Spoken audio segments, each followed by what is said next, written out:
বন্ধুরা ঘুরতে গিয়ে যে আমাদের সাথে এমনটা মজা হবে একদমই ভাবিনি। তো ব্যাপারটা হলো আজকের দিনটা ছিল পুরো মেঘলা, তাই ভাবলাম শহরের রূপকে সাইডে রেখে আমরা গ্রাম থেকে একটু ঘুরে আসি।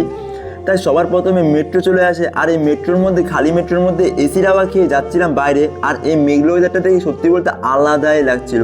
আর আসল কথা হলো মেঘলা থাকার কারণে আজকে ওইদিকে যাচ্ছিলাম, কারণ রোদের মধ্যে গেলে ব্যাপারটা ঠিক জমতো না। আর সবার প্রথমে গড়িয়া গিয়ে সেখান থেকে অটো করে চলে গিয়েছিলাম রামকৃষ্ণ মিশন গেট।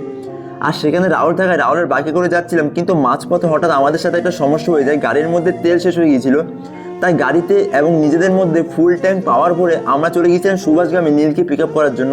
আর সেখানে গিয়ে সবার প্রথম মিষ্টির দোকানে গিয়ে একটা পান্তুয়া খেয়ে নিলাম। আর এরপর আমরা তিনজন মিলে গিয়েছিলাম রাহুলের বাড়িতে। আর সেখান থেকে ওরা প্যান্ট নিয়ে নাকি স্নান করতে যাবে নাকি কোন পুকুরে, যেখানে নাকি জল নাকি খুবই কম।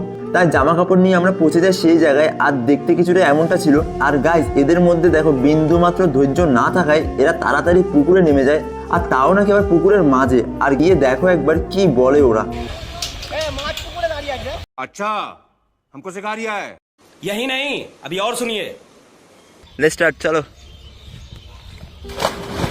আর এরপর সেখানে অনেক মজা হয়েছিল। আর মজা করে আমরা সেখান থেকে স্নান করা হয়ে গেলে আমরা গাড়ি করে আবার চলে আসি এসি রেস্টুরেন্টে, একটা কি নাম যেন আল রেহান নামে।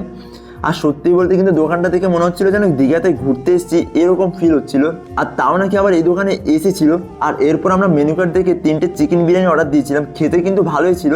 আর এরপর খাওয়া দাওয়া হয়ে গেলে আমরা সেখান থেকে বাড়ির দিকে চলে আসি। ব্লগ শেষ, বাই।